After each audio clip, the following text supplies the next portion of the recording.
Obesity and nutrition. For people in many countries, one of the great triumphs of modern life is that there is a great abundance of food. In those places, problems such as starvation and malnutrition are no longer prevalent, and people do not worry about going hungry. Despite the fact that there is plenty of food in modern countries, people still face many health problems that are related to their diet. One problem is that modern technology has made it possible to produce cheap and tasty food that is not very healthy. This leads to the problem that many people are obese or very overweight. One example of this is the fast food that is served by many restaurants. This food is often cooked by frying. Fried foods contain a high proportion of fat.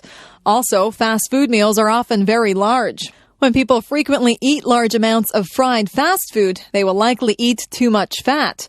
This excess can lead to weight gain. Of course, many people enjoy the taste of fried fast food and like to eat it occasionally.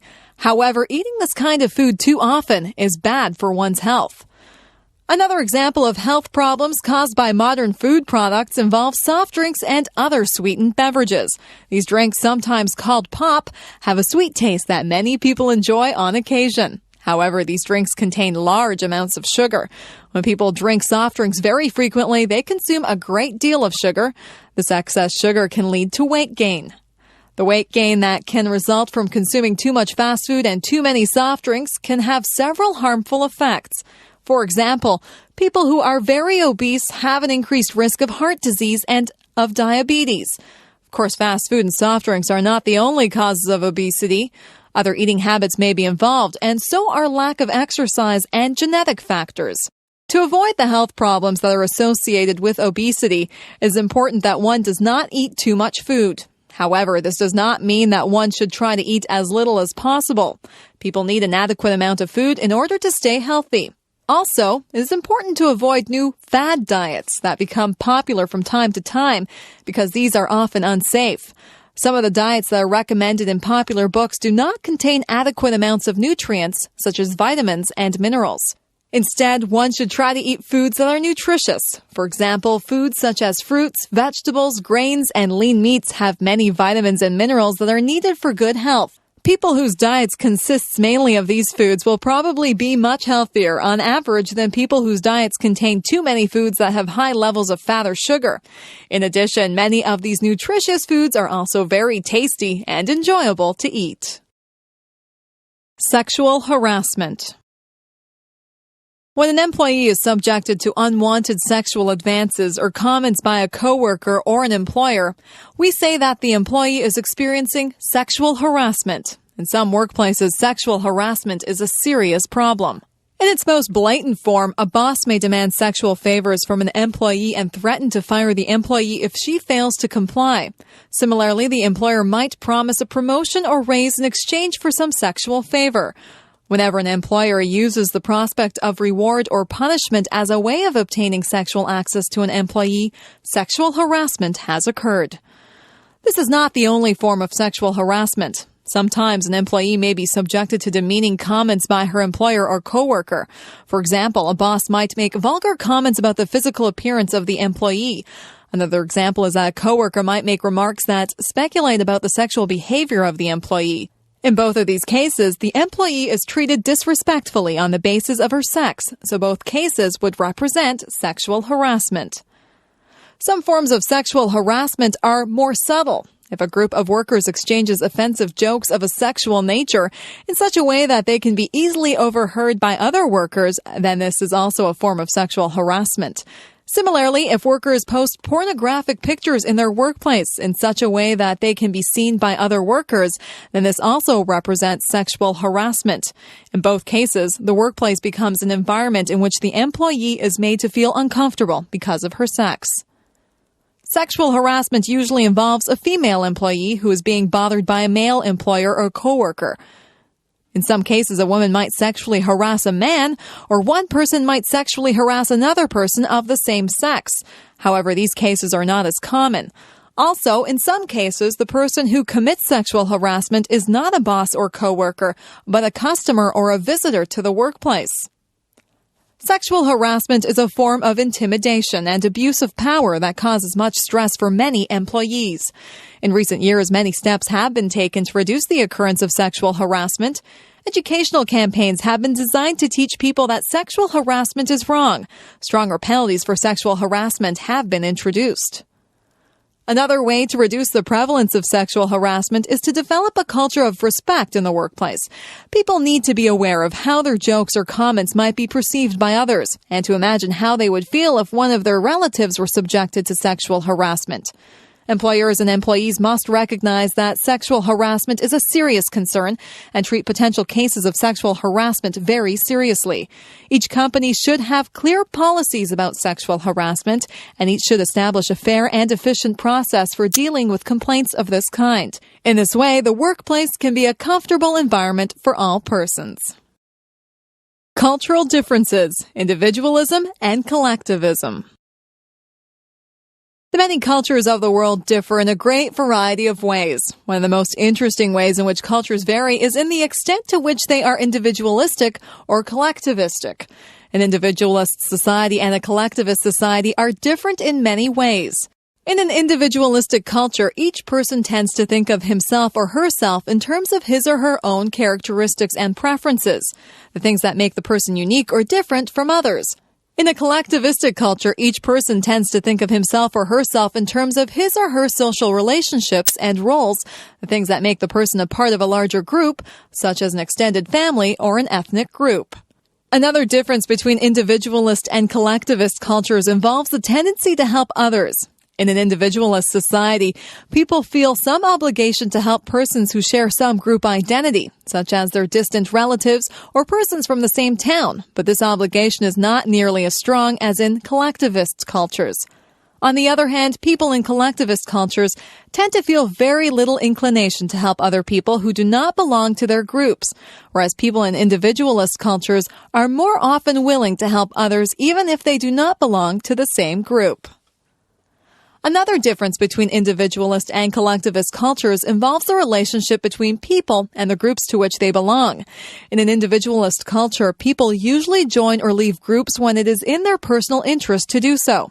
In a collectivist culture, people usually stay with one group for a long time. For example, people in individualist societies are more willing to quit their job and take a new job at another company. People in collectivist societies usually prefer to stay with one company throughout their career. Similarly, people in individualist countries usually get married for reasons of personal choice and are more likely to get divorced. However, people in collectivist societies usually get married according to the wishes of their relatives and are less likely to get divorced. Western countries, such as those of Western Europe and North America, are usually considered to be very individualist. However, not all individualist countries are similar in every way. For example, the individualism of the United States is viewed as more competitive than that of socialist countries such as Sweden. In contrast to Western countries, the countries of most parts of Asia and Africa are usually considered to be very collectivist. Collectivist countries also differ from each other in many ways. The idea of individualism versus collectivism is an interesting way to understand some of the differences between cultures. By learning about ideas like this, one can better appreciate the customs of other peoples. The Protestant Reformation. Until about 500 years ago, there was only one Christian church in Western and Central Europe. People from Portugal to Poland all belonged to the Roman Catholic Church. However, soon after the year 1500, people in many parts of Europe broke away from the Roman Catholic Church and began their own churches instead. This was known as the Protestant Reformation.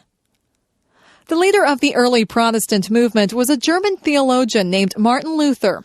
Luther believed that many of the priests of the Roman Catholic Church had become too concerned about wealth and luxury. Also, he disapproved of some practices in the church. One such practice was that priests allowed people to pay money to the church in exchange for committing various sins. Luther believed that it was wrong to allow people to buy the freedom to commit acts that were against the teachings of the church. Luther began to criticize the Roman Catholic Church in public, and he refused to acknowledge the authority of the church. He said that instead he would follow the teachings of the Bible as he understood them. The officials of the church declared that Luther was a heretic. However, the local German rulers did not punish Luther. Many of them resented the power of the church and welcomed his ideas. Luther and other Protestant leaders disagreed with the church on several important issues. The Protestants believed that priests should be allowed to marry, whereas the Roman Catholic Church believed that priests should remain celibate. The Protestants believed that people should read the Bible for themselves, whereas the Roman Catholic Church believed that priests should interpret the Bible for the people. During the decades that followed Luther, the Protestant movement spread throughout much of Europe. Over time, many different Protestant churches were formed. During this period, many wars were fought between local rulers who favored Protestantism and other local rulers who supported the Roman Catholic Church. In the end, many parts of Europe became Protestant, such as Scandinavia, England, and parts of Germany, Holland, and Switzerland. However, the people and rulers of many other areas of Europe preferred to remain in the Roman Catholic Church. These areas included most of southern Europe as well as Poland and Ireland. The Roman Catholic Church changed a few of its practices in response to Protestant criticism, but kept its most important beliefs. In recent times, relations between the Roman Catholic Church and the various Protestant churches have become much more friendly. Some discussions have been held between Catholic and Protestant officials in order to resolve some of their disagreements. Modern engineering wonders. During the 20th century, there were great improvements in engineering technology. These new developments allowed the construction of many amazing tunnels, bridges, towers, and office buildings. For centuries, people had dreamed about the possibility of connecting the island of Great Britain to the mainland of Europe. However, it was only in 1994 that such a link was completed when a tunnel was dug under the English Channel between England and France. The Channel Tunnel, also known as the Channel, actually consists of 3 separate railway tunnels. These tunnels are about 50 kilometers long. They are located about 150 meters below the bottom of the sea. Obviously, this was an extremely challenging project to undertake.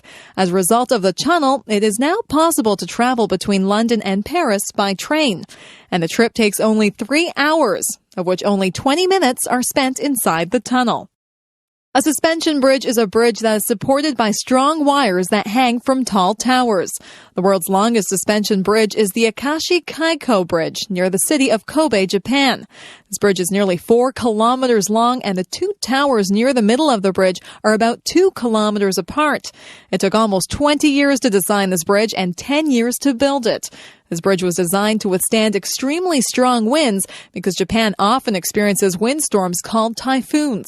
The bridge was also designed to withstand powerful earthquakes, which sometimes hit Japan.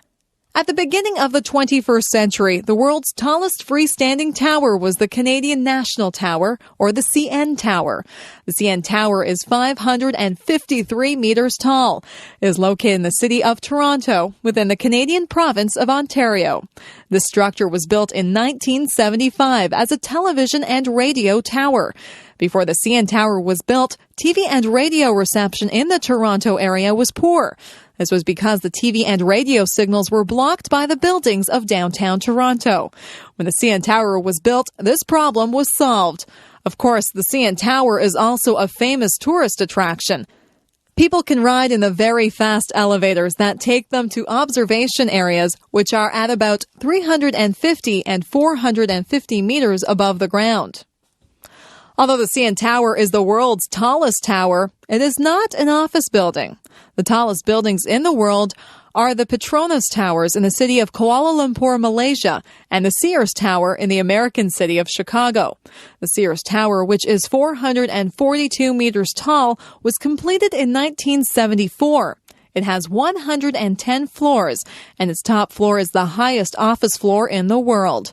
However, the Petronas Towers reach slightly higher, to a height of 452 meters. The Petronas Towers were completed in 1998. Obviously, the late 20th century witnessed some amazing achievements of engineering. It will be very interesting to see what new wonders will be constructed in the 21st century. Anne Sullivan and Helen Keller. The story of Anne Sullivan and Helen Keller is the story of a dedicated teacher and an eager student. The story is very remarkable and inspiring because the teaching was done without sight and without sound. Helen Keller was born in the American state of Alabama in 1880. She was a happy and healthy baby, but before she reached the age of 2, she was struck by a severe fever. As a result of this fever, she became both deaf and blind. After her illness, the young Helen Keller learned to use her other senses. For example, she touched other people's hands to figure out what they were doing. In this way, she also learned that people could communicate by moving their lips. Helen could not talk. Instead, she communicated with her family by making sign movements with her hands and body. However, Helen became very frustrated by her inability to see, hear, and talk.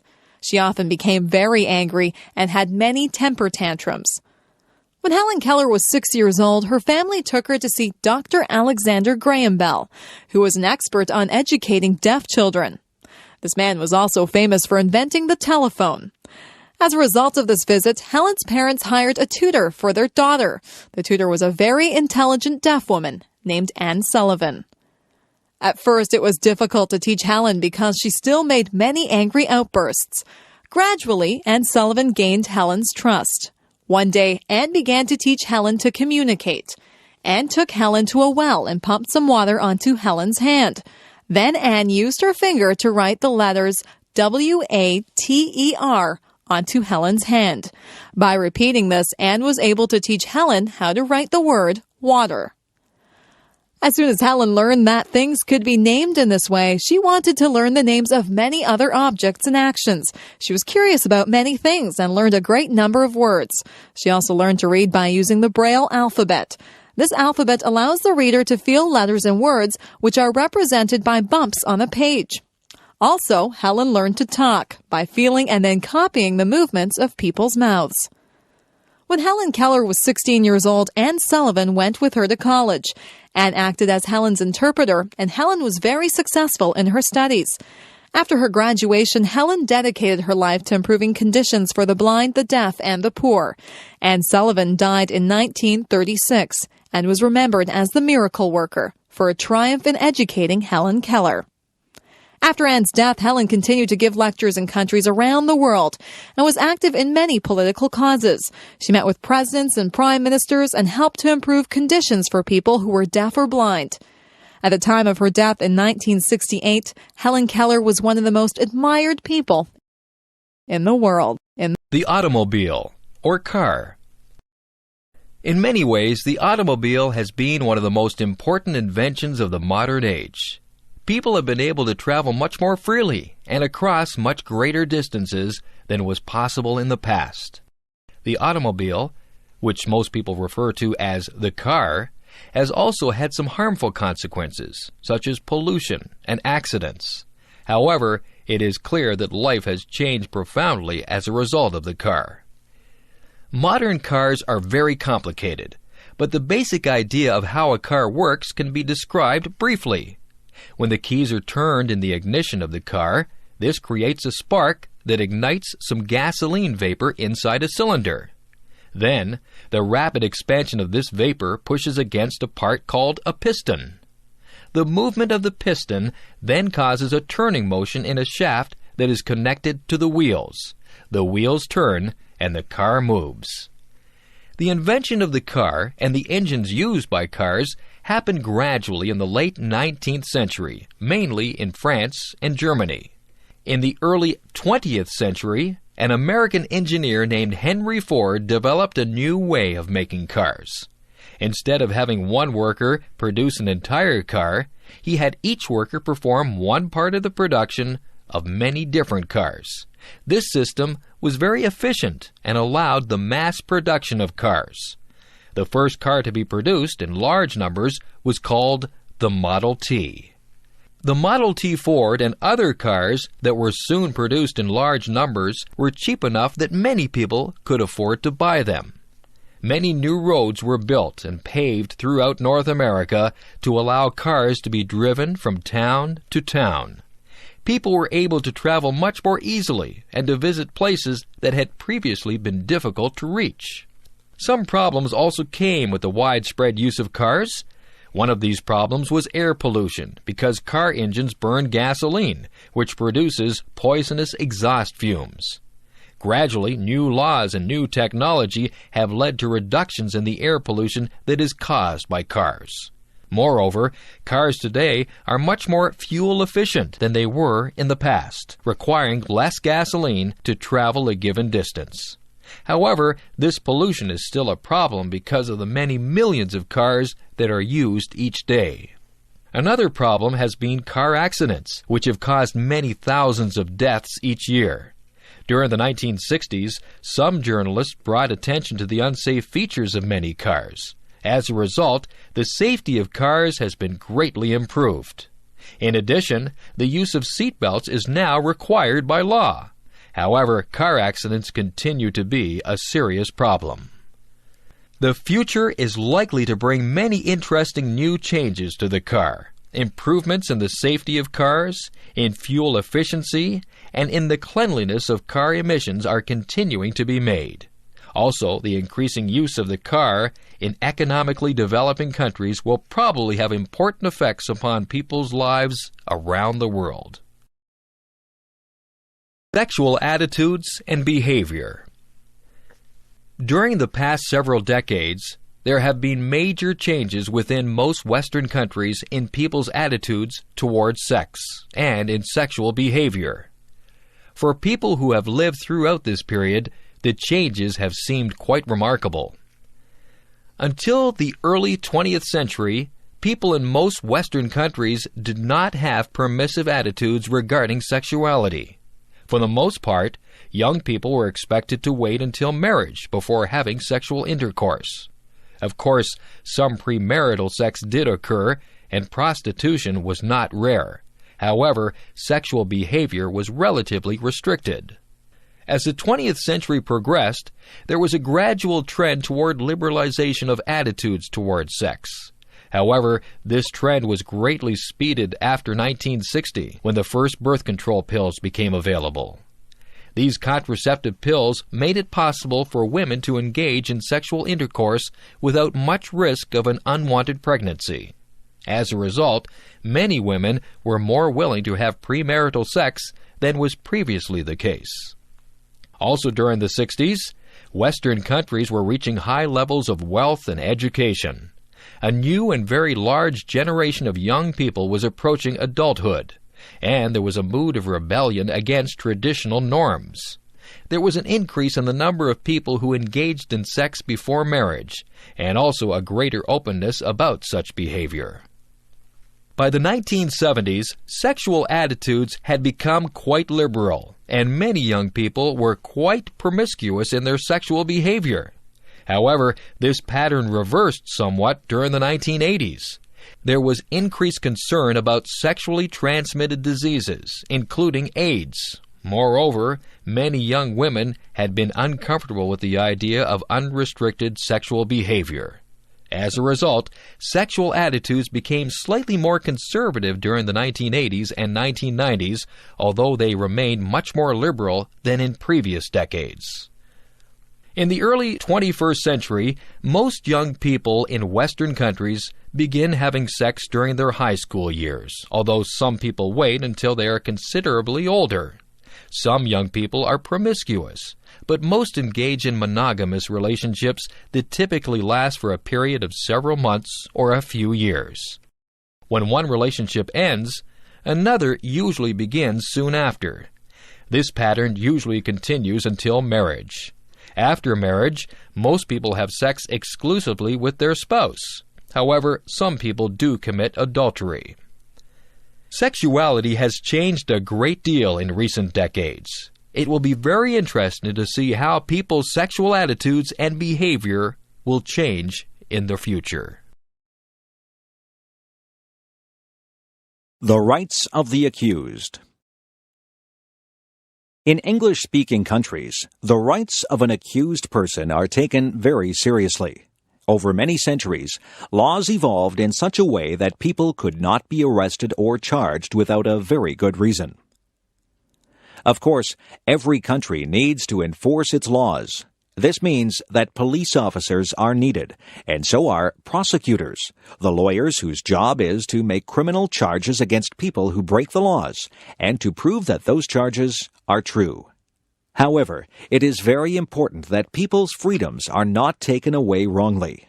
People should not be punished unfairly, and people who are accused of crimes must have the opportunity to defend themselves. In some parts of the world, people can be arrested and imprisoned for long periods of time without any criminal charges being made against them. One of the most important principles of justice in English-speaking countries is that a person cannot be held by the police unless that person is charged with a crime. This principle is known by the Latin term habeas corpus. According to the idea of habeas corpus, the police are not allowed to detain a person for more than a certain period of time, usually 24 hours, unless some charge is made against the person. A judge will order the release of a person who is not charged with a crime. Another important feature of justice systems in most English-speaking countries is that accused individuals have the right to be represented by a lawyer. Most accused people want to hire an expert lawyer. However, even if a person cannot afford to hire a lawyer, the criminal court must provide a lawyer who will represent that person. The lawyer for an accused person is required to defend that person as thoroughly as possible. One of the most important aspects of justice systems in the United States and the British Commonwealth is that an accused person must be fully informed of any charges made against them. Also, any evidence that will be used to show the accused person's guilt must be shared with the accused person and with that person's lawyer. In this way, accused persons can challenge the truth of any evidence that will be used against them. Similarly, any person who acts as a witness against an accused person can be cross-examined by the accused person's lawyer. This means that the statements of a witness can be challenged by the accused person. Another important element of most English-speaking justice systems is that evidence must be obtained fairly. Police officers cannot simply enter a person's home to look for evidence of a crime. They must first have a good reason to believe that a crime has been committed, and they must obtain permission from a judge to enter the person's property. This permission is called a search warrant. Because search warrants are required, people are free from arbitrary invasions of their property by police. Finally, another important aspect of most English-speaking justice systems is that trials must be held in public, where other citizens can watch the trial. An accused person is not tried secretly. Moreover, as discussed in another passage, the accused person has the right to be tried by a jury of other free citizens. All of these rules ensure that order can be maintained without taking away the freedom of innocent people. New York City. New York City is the largest city in the United States and one of the largest cities in the world. The city of New York has a population of over 7 million people, and the surrounding urban areas bring the total to about 20 million people. However, New York City is not merely a very large city.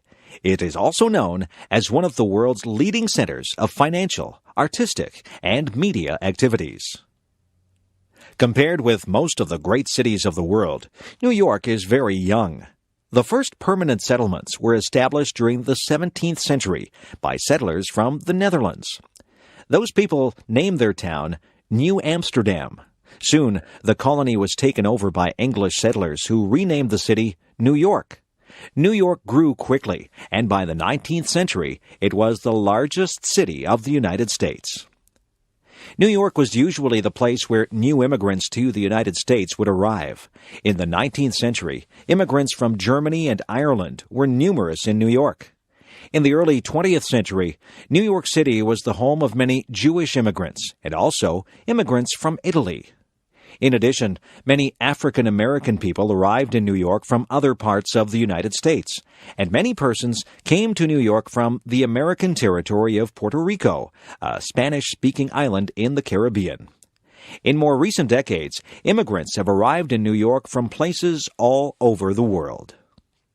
One of the most famous features of New York City is its dramatic skyline. New York has more tall buildings, called skyscrapers, than any other city in the world. Many of the tallest and most interesting buildings in New York, including the Woolworth Building, the Chrysler Building, and the Empire State Building, were constructed during the early decades of the 20th century. In addition to these impressive buildings, New York is also known for the huge bridges that join the island of Manhattan to the surrounding areas. The Brooklyn Bridge is the most famous of these remarkable and old bridges. Of course, New York is famous for much more than just its architecture. New York City's financial district, Wall Street, and its theater district, centered on Broadway, are the most important in the United States. Central Park is one of the world's great urban parks, and the art galleries, museums, and concert halls are among the greatest to be found anywhere. The United Nations has its headquarters in New York City. People around the world recognize the famous Statue of Liberty, which stands on an island in the harbor of New York, and the bustling Times Square, located in the Midtown Manhattan area. Visitors to New York find it to be an extremely busy, fast-paced city and are struck by the extremes of wealth and poverty that surround it. Many people love New York City, but even those who would not want to live in New York do agree that it is a very interesting place. California. By far the most populous state of the United States is California. Located in the southwestern corner of the United States, California is home to a great diversity of natural environments and cultural influences. In the year 2000, over 33 million people lived in California. California's many mountains and valleys produce a wide variety of climates and natural regions. In the interior, southeastern parts of the state are many areas of desert. For example, Death Valley, which is so deep that it is below sea level, is extremely dry. Temperatures in Death Valley sometimes exceed 50 degrees Celsius. Other valleys are more pleasant and hospitable places. In the Central Valley, many farms grow vast amounts of fruits and vegetables. California also contains many tall, snow-covered mountains. On the slopes of some mountains are forests that have very large trees. Some of the giant redwood trees of California reach heights of 100 meters or more. Many of the cities in California have Spanish names. This is because many of those cities began as religious missions that were started by Spanish priests. Mexico owned California during the early 19th century, but few Mexican people lived there. The United States gained control of California during the 1840s, and the discovery of gold brought many Americans and others to California. Today, California contains some of the largest cities in the United States. Within the greater Los Angeles area, one can find Hollywood, known as the movie capital of the world. Many rich people live in suburbs such as Beverly Hills, and many poor people live in other neighborhoods throughout the city. The Los Angeles area is home to over 15 million people, many of whom have immigrated to the United States from Mexico and from many Asian countries. Los Angeles is a very large city that has spread across a great area. As a consequence, the city has many traffic jams, and air pollution, or smog, is sometimes a problem. Further north is the city of San Francisco, one of the most beautiful cities of the United States. The image of the Golden Gate Bridge, which crosses the harbor of San Francisco, is famous around the world. Also famous are the hilly streets of San Francisco and the trolley cars that provide transportation along them. San Francisco's Chinese community is one of the largest in North America, and the city also contains a vibrant artistic and cultural life.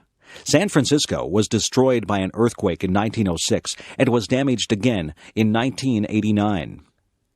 California has always had a special place in the imagination of Americans. This is hardly surprising, given the variety and diversity of this vast state. Drug use among athletes. Drug use is a common problem in many sports competitions today. In both professional and amateur sports, many athletes use drugs that are designed to improve athletic performance. The use of these drugs may have harmful effects on the future health of athletes, but they also give an unfair advantage in athletic competitions. Some of the most widely used performance-enhancing drugs are called anabolic steroids. Anabolic steroids are drugs that are very similar to the male hormone testosterone. These drugs allow athletes to develop larger and stronger muscles and to increase the intensity of training. For sports that require strength, power, or speed, the use of steroids can provide advantages. In past years, many famous sprinters and weightlifters have been found to have used steroids. However, anabolic steroids have many negative side effects. To give just a few examples, steroids can cause changes in mood, including irritability and anger, and can also cause skin problems, such as acne. In men, steroid use can lead to reduction in the functioning of the testicles. In women, steroid use can interfere with menstruation. In both men and women, long-term side effects include an increased risk of some forms of cancer. Another widely used drug is known as EPO. EPO is a hormone that helps to produce red blood cells, which carry oxygen to the muscles. When taken by athletes who compete in sports that require great endurance, EPO may provide an advantage by allowing the athletes to maintain their speed for a longer time and distance. During 1998, there was a scandal at a famous bicycle race, the Tour de France, when it was found that many of these long-distance cyclists were using EPO to gain an advantage over their competitors. EPO has side effects. For example, it increases the likelihood of developing blood clots, which increase the risk of a stroke or heart attack. One difficulty in preventing the use of performance-enhancing drugs is that it is not always possible to detect the use of the drugs. Tests have been developed to detect the drugs, but new varieties of the drugs are often not detected. Also, athletes who stop using the drugs well before a drug test may avoid being detected. Preventing the use of performance-enhancing drugs in athletes is difficult, but it is important. Most athletes want to compete without using artificial substances that provide easy advantages, and they do not want to risk their health by using these substances. If those athletes are to have a fair chance, it is necessary to prevent other athletes from gaining advantages due to the use of these drugs. Scotland. Scotland is the country that is located on the northern part of the island of Great Britain. The Scottish people are one of the four main nationalities of the British Isles, together with the English, the Welsh, and the Irish. Scotland and its people have played an important part in the history of the English-speaking world. Scotland can be roughly divided into two main regions. The lowland areas in the southern part of Scotland contain most of the population and the two main cities, Edinburgh and Glasgow. Most of Scotland's agriculture and industry are located in the lowland areas. The highland areas, together with the islands that lie off the coast of Scotland, are not so heavily populated. The lakes and mountains of the highlands are known for their beautiful scenery. One of the main themes of Scottish history is conflict with England. During the Middle Ages, the English and Scottish kings were often at war. Around the year 1300, the Scots repelled some invasions from England. During the 1600s, though, Scotland and England had the same king, and the countries were officially joined as the United Kingdom in 1701. For people in the Highlands of Scotland, the 18th century was very difficult. Most people worked as farmers on land that was owned by a few wealthy landlords. The landlords decided that they could make more money on the land if they evicted the farmers, so many of the farmers were forced to leave. The Highlanders rebelled against the king in 1745, but they were defeated. During the 18th and 19th centuries, many people left the Highlands of Scotland. They moved to the United States, Canada, Australia, and New Zealand. During the 19th century, Scotland was the first country to have universal public education for children. The country produced a great number of famous scientists and inventors during that time. Scotland is famous for its national costume. This costume includes the kilt, which is a knee-length skirt worn by both men and women.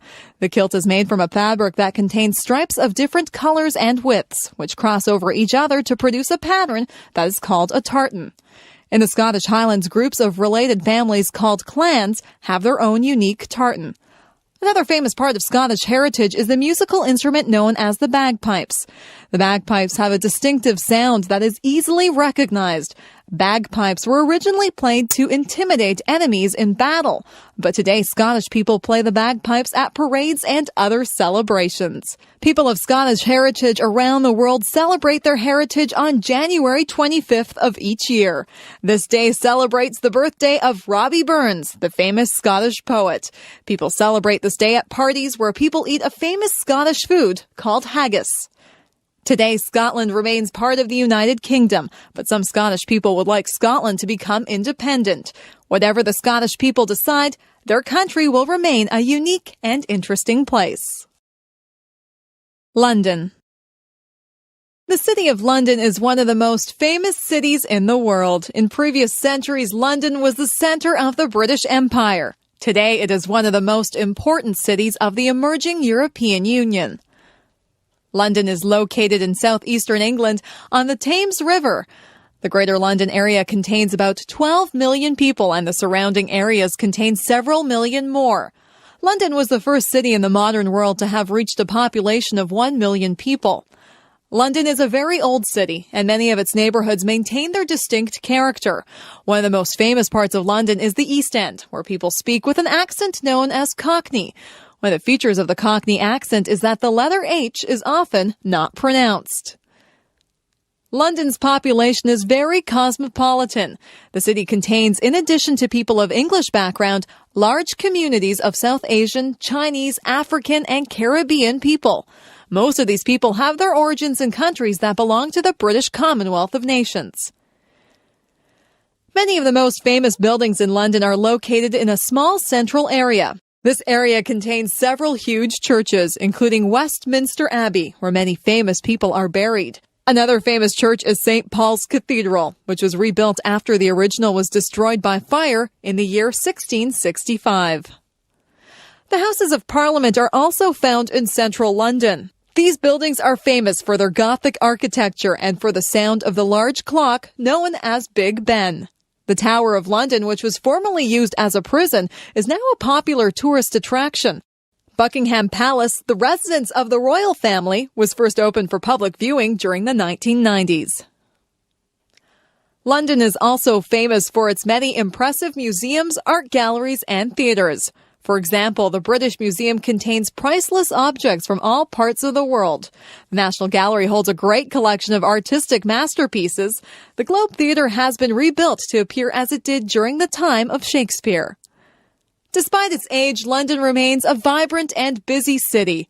Most of the cultural and financial institutions in England are located in London, and the city attracts many young people from other parts of England and around the world. Of course, London is popular with tourists who come to see the many attractions of the city. Soccer. Soccer is the most popular sport in the world. The basic rules of the sport are simple. 2 teams of 11 players try to kick the soccer ball into the opposing team's goal. Only 1 player on each team, the goalkeeper, is allowed to touch the ball with hands or arms. Perhaps part of the reason for the popularity of soccer is its simplicity. The game requires no expensive equipment, merely a ball and a playing surface, preferably a large grassy area. For children in most parts of the world, soccer is the sport that is played most widely. Soccer is also known as football, especially in England. However, soccer should not be confused with American football, Australian rules football, and rugby football, which are very different sports. Although the basic rules of soccer are easy to learn, it is very difficult to master the skills of the game. The best soccer players have developed through natural talent and hard work a remarkable ability to control the soccer ball with their feet, knees, torso, and head. They can pass the ball very accurately or shoot the ball very hard. The most famous soccer tournament is the World Cup. Every 4 years, teams representing countries from around the world play in a tournament to decide which country has the best soccer team in the world. Because soccer is such a popular sport, it is not possible for every country in the world to be represented at the World Cup tournament. To decide which countries may participate in the World Cup, it is necessary to have tournaments within various regions of the world. The countries that perform well within their parts of the world can then proceed to the World Cup.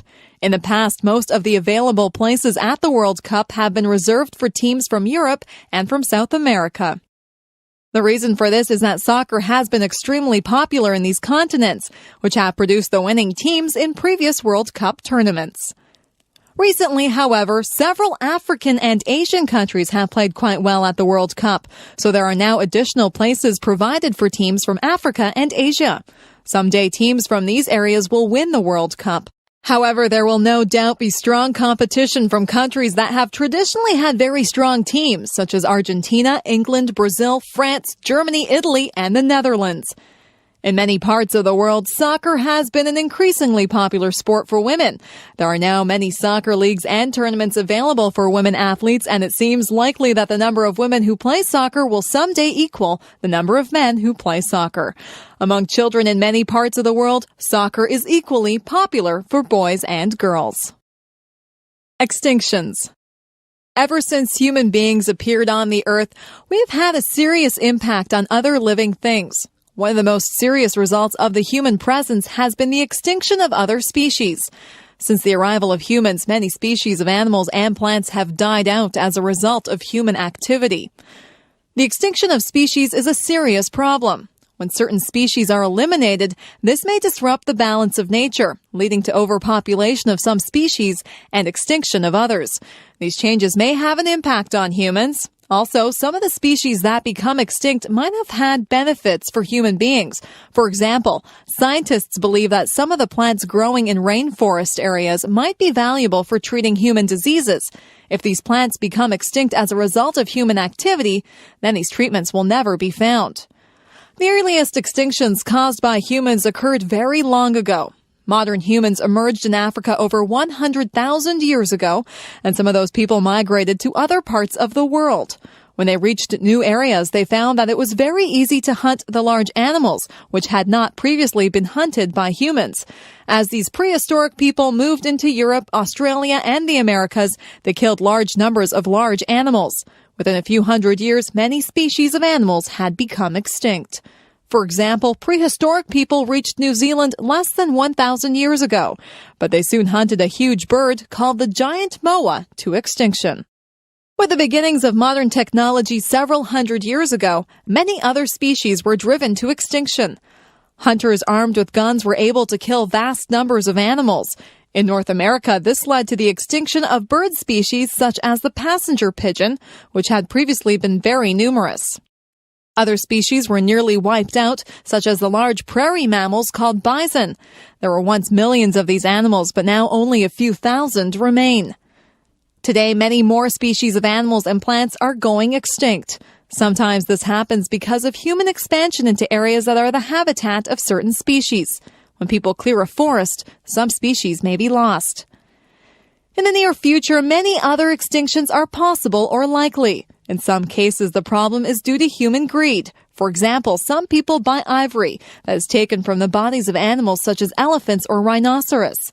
Hunters sometimes kill these animals simply to take their ivory, and the result is a tragic decline in populations.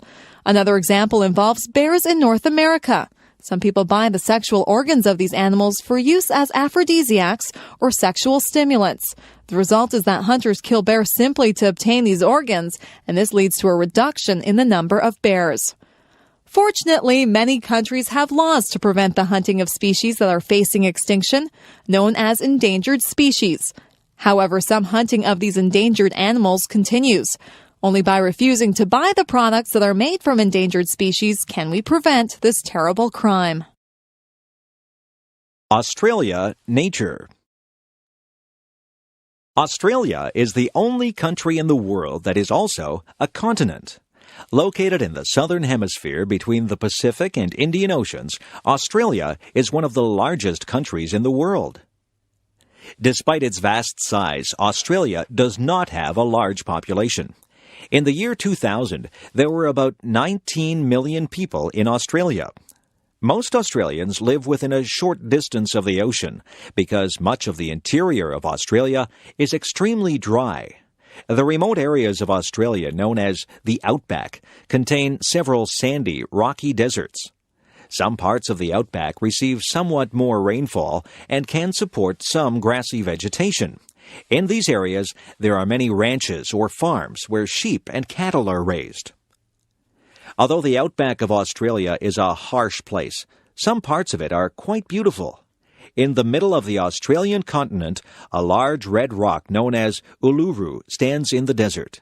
It is nearly 350 meters tall and is nearly 10 kilometers around. Tourists come from all over the world to see this huge and beautiful rock in the middle of a flat desert. In contrast to the dry interior areas, the northern coast of Australia receives a great deal of rainfall. This area is covered in thick, lush vegetation, with tropical rainforests whose exotic trees and flowers are found nowhere else in the world. Off the northeast coast of the continent, a large coral reef known as the Great Barrier Reef is found. A coral reef is a structure that consists of the bodies of small underwater animals called coral, whose dead bodies create this unusual structure beneath the surface of the water. The reef and the underwater life surrounding it are especially beautiful. Australia was separated from the rest of the world for millions of years. As a result, many of the plant and animal species in Australia are very different from those in other parts of the world. For example, many of the animals in Australia belong to a special category called the marsupials.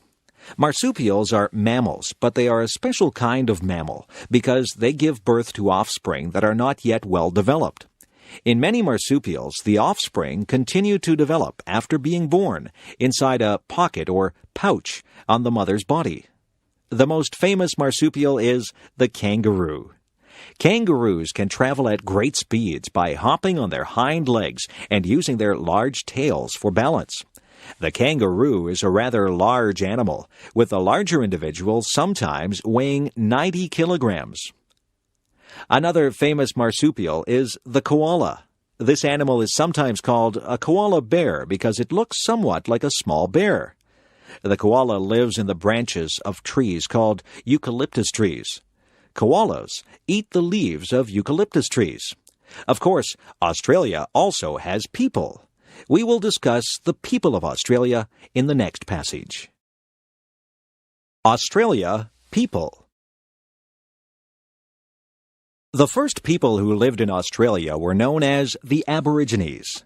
The Aborigines came to Australia by boat more than 40,000 years ago. They are the first people in the world who are known to have used boats for transportation. Even though many parts of Australia were very inhospitable places, the Aborigines survived. They lived by hunting and gathering throughout the continent, even in the desert areas where survival is almost impossible. The Aborigines felt a deep spiritual attachment to the land, and they made many beautiful paintings upon the rocks of many parts of the country. Their most famous invention is a curved hunting stick known as the boomerang. The design of the boomerang is remarkable because it can be thrown in such a way that it will turn around and return to the person who threw it. Until about 200 years ago, the Aborigines had only a very limited amount of contact with people in the outside world. The next people to migrate to Australia were from the British Isles. Beginning in the late 18th century, Australia was used as a prison colony, where common criminals and political prisoners were sent from Britain. By the middle of the 19th century, many British people moved to Australia voluntarily to begin farms or to search for gold. By the late 19th century, Britain stopped sending its prisoners to Australia, but migration continued. After the arrival of the British colonists, the Aboriginal population declined sharply. This was partly due to disease, partly due to cruel treatment by settlers, and partly due to the loss of their traditional way of life. Today, the Aboriginal population is growing again, and the Australian government has taken some steps to correct the injustices of the past. The various parts of Australia were governed at first as separate colonies, but in 1901 they joined to form a single country. Australia continued to grow during the 20th century, and after World War II, it attracted many immigrants from countries in Europe. During the past few decades, many people have moved to Australia from various parts of Asia and from other parts of the world.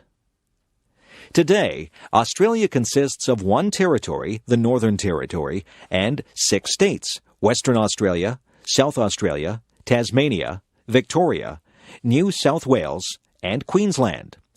Tasmania is a small island off the southern coast, and Victoria, New South Wales, and Queensland are found in the eastern part of the country. The two largest cities in Australia are Sydney and Melbourne, both of which are in the southeastern part of the country. Sydney has a beautiful harbour that is one of the largest in the world, and Melbourne has many beautiful parks and gardens.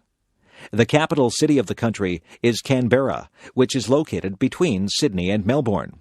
Other large cities in Australia are Brisbane in the northeast, Perth in the southwest, and Adelaide in the south. The Earth revolves around the Sun. 1 year is the time required for the Earth to travel around the Sun. For most of history, however, people did not know that the Earth moved around the Sun. Instead, people believed that the Sun moved around the Earth. The old idea that the Sun moved around the Earth is known as the geocentric theory. This idea was first made famous by an ancient Greek scientist, Ptolemy, who lived in Egypt nearly 2,000 years ago. Some other Greek philosophers had suggested instead that the Earth might travel around the Sun. However, this idea, which is known as the heliocentric theory, was not widely accepted. For centuries, people in Europe did not seriously question Ptolemy's geocentric theory. During the early 15th century, however, a Polish astronomer named Nicholas Copernicus began to think that the heliocentric idea was right and that the geocentric idea was wrong. Shortly before his death, Copernicus wrote a book that described the mathematical details of his theory that the Earth revolved or traveled around the Sun. Later, astronomers came to agree with Copernicus's view. One of the most famous of these was Galileo, an Italian scientist. Galileo is famous for demonstrating that light and heavy objects fall at exactly the same speed, unless an object is so light that it is slowed by the air. Galileo was also the first astronomer to use a powerful telescope to observe the sky. He discovered many unknown features of the moon, the sun, and the planets.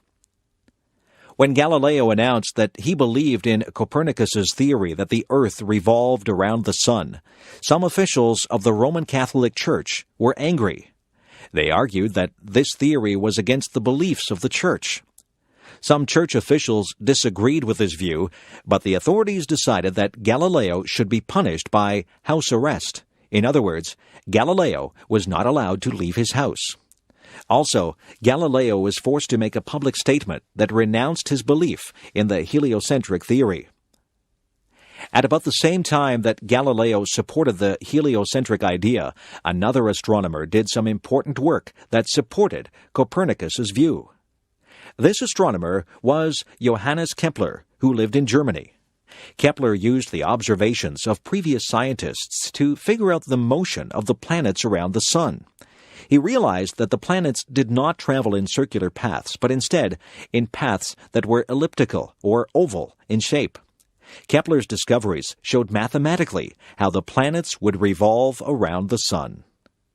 Today, everyone knows that the Earth moves around the Sun, but for a long time it seemed more reasonable to believe that the Sun moved around the Earth.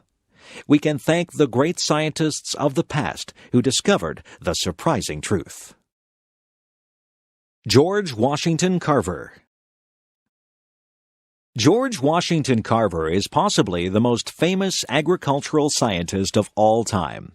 He invented hundreds of products that could be made from crops such as peanuts and sweet potatoes, and he changed the methods of farming in the southern United States. The story of George Washington Carver's life is interesting and inspiring, as it shows how some people can achieve success despite adversity. George Washington Carver was born in a small town in the American state of Missouri in 1864 or 1865. He was named after the first president of the United States. George's parents were slaves. His father was killed in an accident, and his mother was kidnapped and later died. George and his brother were raised by a married couple, the Carvers, who had owned George's mother. George was often sick during his childhood, but he showed an intense interest in nature. The Carvers taught George to read and write, and he became known locally as an expert on plants. Later, the Carvers sent George to a school for African American children in a nearby town. After his graduation, George Washington Carver continued his education in the state of Iowa.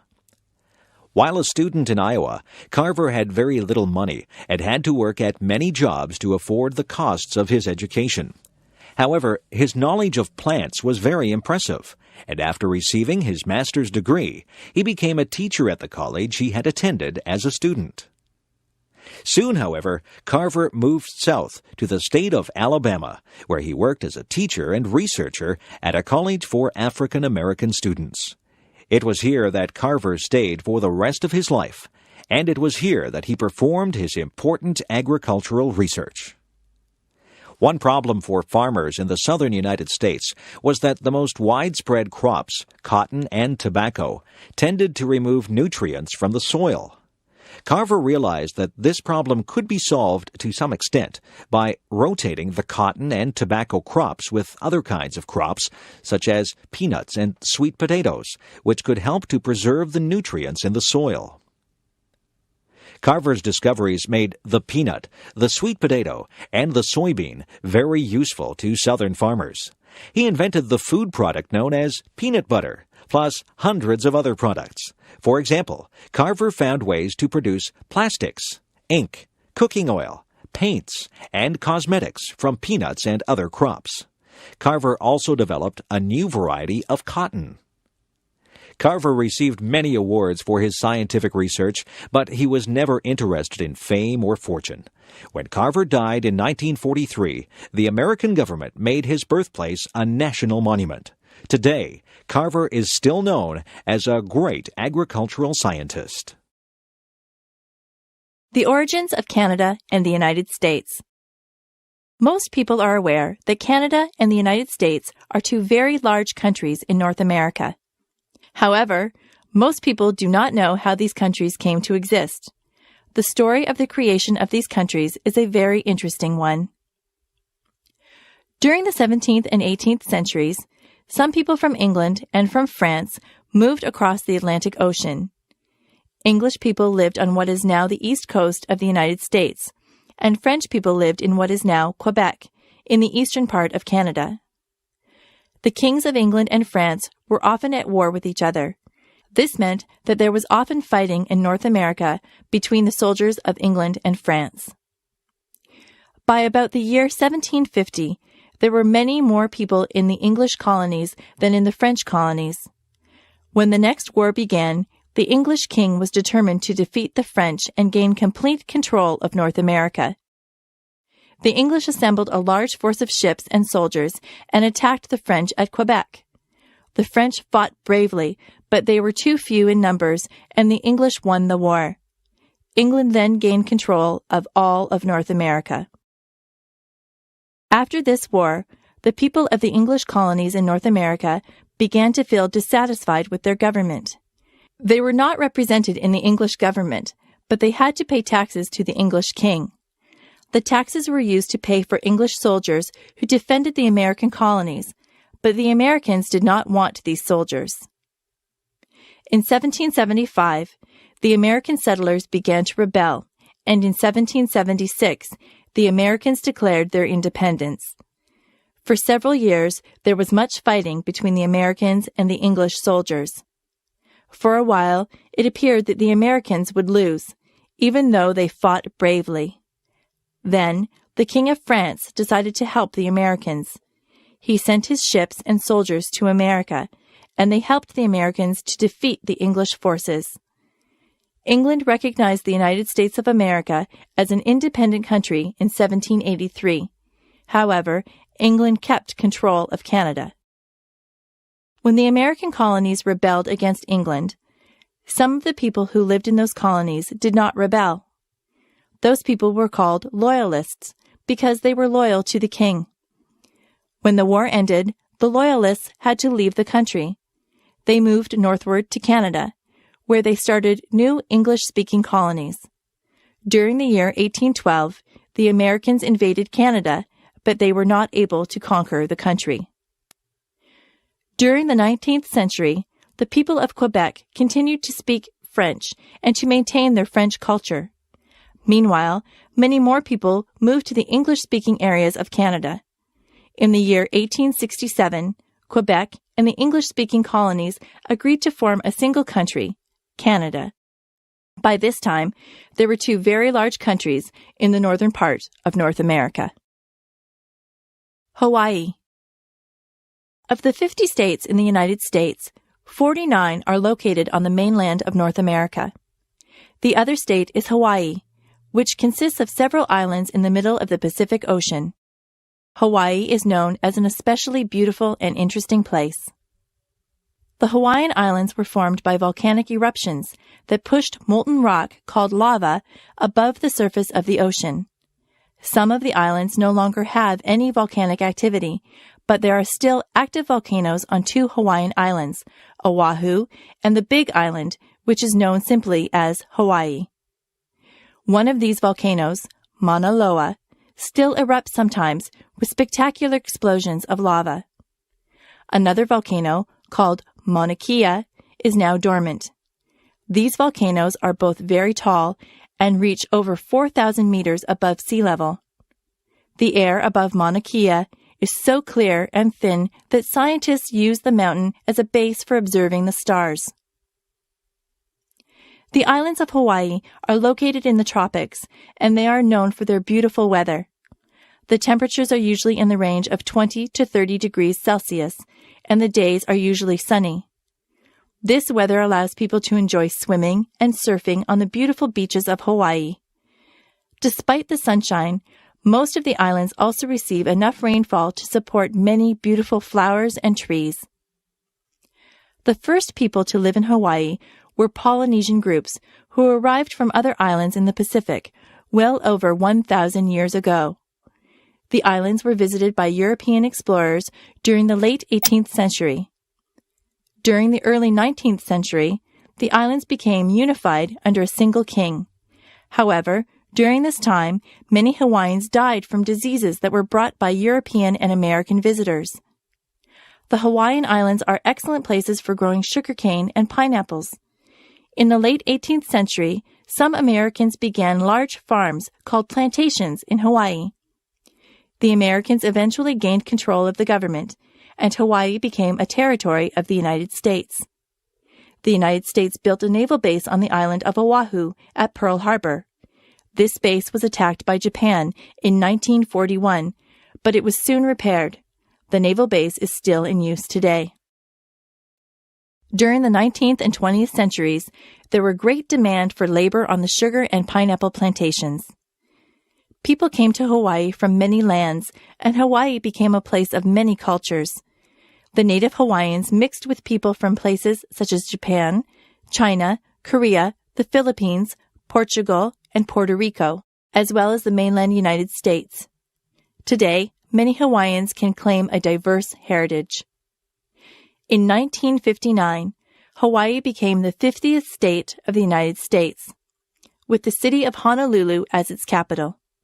Today, there are more than 1 million people in Hawaii, more than half of whom live in Honolulu. Each year, many more people visit Hawaii as tourists to experience the beauty of these islands. Charles Darwin. Charles Darwin made what might be the most important scientific discovery of all time, the theory of evolution by natural selection. It was Darwin who first understood how it was that plants and animals evolved over time to produce new and different species.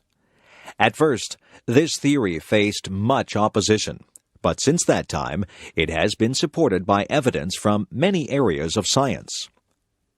Darwin was born in a small town in England in 1809. When he was a young man, he went to university, first to study medicine, and later to study religion. However, Darwin found his schoolwork to be very boring. Instead, he preferred outdoor activities and was very interested in nature. While Darwin was at university, the British Navy was planning to send one of its ships, called the Beagle, on a voyage of exploration. As part of this voyage, the ship would need a naturalist who could study the various plants and animals that might be found. Darwin was recommended for this job by one of his professors, who had been impressed by Darwin. Darwin was chosen as the naturalist of the Beagle, and the ship left England in 1831. The ship's voyage took Darwin around the world, and he observed many species of plants and animals on his trip. In one place near South America, known as the Galapagos Islands, Darwin observed many unusual species of birds. Several of these birds seemed closely related to each other, but they differed in interesting ways. For example, some birds had long beaks that could reach insects hidden in the bark of trees, but other birds had thick beaks that could break open the shells of nuts. What Darwin realized was that certain characteristics could help an animal or a plant to survive and reproduce. Individuals that lacked those characteristics would become more likely to die without reproducing. Over many generations, the useful characteristics would then become more and more common as the surviving individuals passed the characteristics on to their offspring. Eventually, after many generations, the changes would be so great that a new species would exist. In this way, a single species could divide into two or more new ones. This was called the process of evolution by natural selection. When Darwin returned to England, he studied plants and animals in more detail. After much research, he began writing a book about his theory of evolution by natural selection. When the book The Origin of Species was published in 1859, it was very popular and very controversial. During the next 20 years, Darwin continued his scientific research, and he wrote several more books. By the time of his death in 1882, many biologists had realized that Darwin had made one of the most important scientific discoveries of all time. For the first time, scientists could understand the origin of the many different species of plants and animals. Jazz. One of the most popular forms of music is known as jazz. Each year, hundreds of thousands of people attend jazz concerts and festivals in cities around the world. Jazz music, both old and new, is played on the radio and on home stereos. Two of the most important features of jazz music are improvisation and syncopation. Improvisation means that music is created spontaneously by the musician during a performance. In other words, the musician modifies some existing music in a new and interesting way. Syncopation means that the regular patterns found in music may be broken up, with new accents and uneven patterns being created. The features of improvisation and syncopation are difficult to use with skill and require great creativity on the part of the musician. Jazz music originated in the southern United States during the late 19th and early 20th centuries. It was based on African American music that was derived in part from rhythms in Western Africa. The earliest jazz musicians were influenced by a music style known as ragtime, which was popular during the late 19th century. Jazz music also incorporated some aspects of a related kind of music called the blues. By the beginning of the 20th century, a fully developed form of jazz was being played in New Orleans, a city in the southern United States. Jazz musicians played instruments such as the trumpet, saxophone, cornet, and piano. Jazz soon became popular and was played on the riverboats that traveled along the Mississippi River. Some jazz musicians moved north to the city of Chicago, and young musicians in that city developed some new forms of jazz music. By the 1920s and 1930s, jazz was popular in many parts of the United States, and some musicians began forming large bands, comprising many musicians and many different instruments. This began the period known as the Big Band era, when a popular form of jazz known as swing music was played. During the 1940s and 1950s, other forms of jazz known as bop and cool jazz were developed. Some people preferred these newer kinds of jazz, but others preferred the older varieties. By the 1960s, some jazz musicians began to experiment with different kinds of musical instruments and with other kinds of music. Some musicians incorporated musical styles from other parts of the world, or combined jazz with rock music. And today, some musicians have blended jazz with rap music. However, some people prefer the more traditional forms of jazz music. Of course, most of the great jazz musicians of the early 20th century, people such as Louis Armstrong, Duke Ellington, Count Basie, Dizzy Gillespie, and Billie Holiday, are no longer alive. However, many great jazz musicians are still active, and many younger musicians have continued this form of music. People will continue to enjoy jazz music for a long time to come. The Mississippi River. The Mississippi River is the longest river within the United States and the fourth longest river in the world. This river holds a special place in American history and literature and in the imagination of ordinary Americans. The Mississippi River begins in the hills of northern Minnesota near the Canadian border and flows southward about 3,700 kilometers through 10 states before draining its water and silt into the Gulf of Mexico. Traditionally, the river is viewed as a natural boundary between the eastern and western halves of the United States. Until the year 1803, the areas to the west of the Mississippi River and the areas around the mouth of the river were claimed by Spain and by France. In that year, the French Emperor Napoleon decided to sell this land to the United States of America. This sale, which is called the Louisiana Purchase, was very important for the United States. By controlling the Mississippi River, the Americans would be able to use it for transporting goods and people in this rapidly developing area. For many years, riverboats were the main method of long-distance transportation for people living near the Mississippi. Steam-powered boats with large paddle wheels that pushed the boat forward were very popular in the time before cars and airplanes. One of the famous cities along the Mississippi River is St. Louis. This city is known as the Gateway to the West. During the 19th century, St. Louis was the last large town that people would pass through on their way to a new farmland farther west. Today, St. Louis is famous for the Gateway Arch, a tall monument that welcomes people to the West. St. Louis is also known as the city where the music known as the blues began. Near the mouth of the Mississippi River is another famous city, New Orleans. In terms of the styles of buildings, New Orleans is said to be the most unusual American city because it is influenced so strongly by Spanish and French traditions. Even today, the traditional festival of Mardi Gras is celebrated in New Orleans each year. New Orleans and the surrounding areas of the state of Louisiana are famous for spicy Cajun food. This style of cooking was developed by the French-speaking settlers of Louisiana. The Mississippi River is famous in many stories of American literature. For example, The Adventures of Tom Sawyer and Huckleberry Finn, which were written by the author Mark Twain, are both set along the Mississippi River. Today, the federal and state governments of the United States are working to preserve the natural environment along the Mississippi River. People recognize the importance of keeping this river healthy and clean. Doctors Without Borders. In 1999, the Nobel Prize for Peace was won by the organization known as Doctors Without Borders.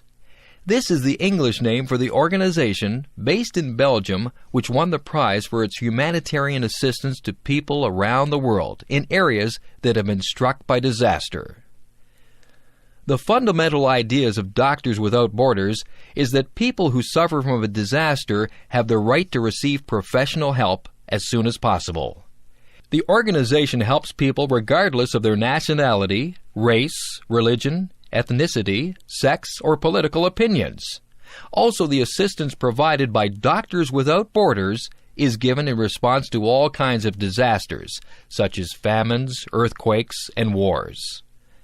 The people who belong to Doctors Without Borders are experienced medical workers who volunteer their time, effort, and skills in an attempt to help people who are in need.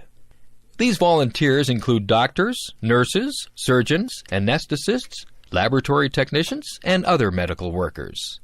There are also some non-medical volunteers who work for Doctors Without Borders in positions of administration or logistics. Volunteers must first take a course before participating in a humanitarian mission. They promise to abide by a code of professional ethics, and they promise to remain neutral in any conflicts within a disaster area. A mission typically lasts about 6 months, but the duration varies. The volunteers are insured by the organization, but they are not paid in any way for their work. When Doctors Without Borders began in 1971, it consisted of only a few French doctors who wanted to provide humanitarian aid to people in disaster areas. Over the years, it grew rapidly, and by 2001, Doctors Without Borders had 2,500 volunteers working in 80 countries around the world. They have helped people by providing emergency health care, vaccinations, medicine, water, and basic food, and also by developing improved water and sanitation systems. In many areas, Doctors Without Borders has also helped to provide basic medical training to local people. Although Doctors Without Borders remains neutral in any conflicts within a disaster area, the organization does speak out against abuses of human rights. By remaining independent of the influence of governments and corporations, Doctors Without Borders is able to criticize the people and organizations who cause suffering. The volunteers are witnesses who tell the world about the cruelty that is inflicted upon innocent people. Obviously, the work of Doctors Without Borders is extremely important. The volunteers of this organization are brave and selfless people whose efforts have relieved the suffering of millions of people. Chicago. Chicago is one of the most famous American cities. Some cities in the United States, such as New York, Los Angeles, and San Francisco, may be more glamorous, but many people agree that Chicago is the city that best represents the United States. Located in the middle of North America, Chicago has derived much benefit from its geography. The city's central location has made its O'Hare International Airport the hub for most airlines in the United States. Its location on the shores of Lake Michigan has made it a major port and business center, where the agricultural and industrial products of the American Midwest are shipped overseas. Until about the 1830s, Chicago was a minor trading post, but then it grew rapidly as the most important town in the rapidly developing areas of the Midwestern United States. In 1871, the city was destroyed by a fire. It is often said that the fire started when a cow knocked over an oil lamp. It took about 20 years for the city to be completely rebuilt, but it continued to expand. In 1882, the first skyscraper was built in Chicago. Around the turn of the century, the population of Chicago was growing quickly. Many African American people moved to Chicago from the southern United States, and many immigrants from Eastern Europe also arrived in Chicago during this time. Because of the busy and active atmosphere of the city, an American poet described Chicago as the city of broad shoulders. Chicago became notorious for organized crime during the Prohibition era of the 1920s, when the sale of alcohol was illegal. Mobsters such as Al Capone became rich by smuggling liquor, and many people were killed in conflicts between rival gangs of criminals. But the influence of organized crime later became weaker. In the decades following World War II, Chicago experienced some problems with crime, poverty, and racial conflict. However, the city has recently prospered, and social conditions have improved for many people in Chicago. Compared with other large cities, Chicago is viewed as an affordable place to live, with a high quality of life. The city has efficient transportation and many beautiful parks along the Lake Michigan shoreline. Chicago is famous for its many attractions, including the Art Institute of Chicago, the Field Museum of Natural History, the Shedd Aquarium, the Sears Tower, and the Miracle Mile Shopping District. Indeed, Chicago is one of the most interesting cities in the United States. Women and the right to vote. In most countries today, people think it is obvious that all adults should have the right to vote in democratic elections. But it was not so long ago that women did not have this right. Only after a long struggle did women gain the right to vote. By the early 19th century, modern democratic forms of government were appearing in the United States, Great Britain, and some European countries. In these countries, most adult men had the right to vote in democratic elections. Some men were denied this right if they were poor or if they belonged to a racial minority group, but gradually this right was extended to all men. It took much longer for women to gain the right to vote. Only in special cases, such as that of a widow who owned land, could a woman be allowed to vote. Many men believed that it was not necessary for women to vote, because they assumed that the husband should decide on behalf of his wife. Some men believed that women did not possess the intelligence or the discipline to vote carefully. Some women also believed that women should not be involved in politics, but many others wanted the right to vote. By about the year 1850, some women began to organize in an effort to change the laws regarding women and the vote. This movement was known as the woman suffrage movement, because the word suffrage means voting. Leaders such as Susan B. Anthony and Elizabeth Cady Stanton brought attention to this issue and persuaded many people that women should vote. The first part of the United States to recognize women's right to vote was Wyoming in the year 1869. During the following decades, many other states recognized women's right to vote, particularly in the western part of the country where women had a high social status. However, the United States was not the first country to recognize women's right to vote at the national level. The first country to recognize women's right to vote was New Zealand in 1893. Soon after, Australia also allowed women to vote, and so did the Scandinavian countries of Northern Europe. But in countries such as the United States, Canada, and Great Britain, women could not yet vote. Women in those countries struggled to gain the vote. For example, in Great Britain, Emmeline Pankhurst and her daughters participated in hunger strikes. During World War I, 1914 to 1918, women's work efforts were very important to winning the war, and people's attitudes were increasingly in favor of women having the right to vote. Women then gained the right to vote in Canada, the United States, and Great Britain. Gradually, other democracies around the world also recognize women's right to vote. Today, it seems difficult to believe that women were not allowed to vote only a few generations ago, but there is still progress to be made. In most countries, women are underrepresented among political leaders. Perhaps the day will soon come when women are elected as often as men.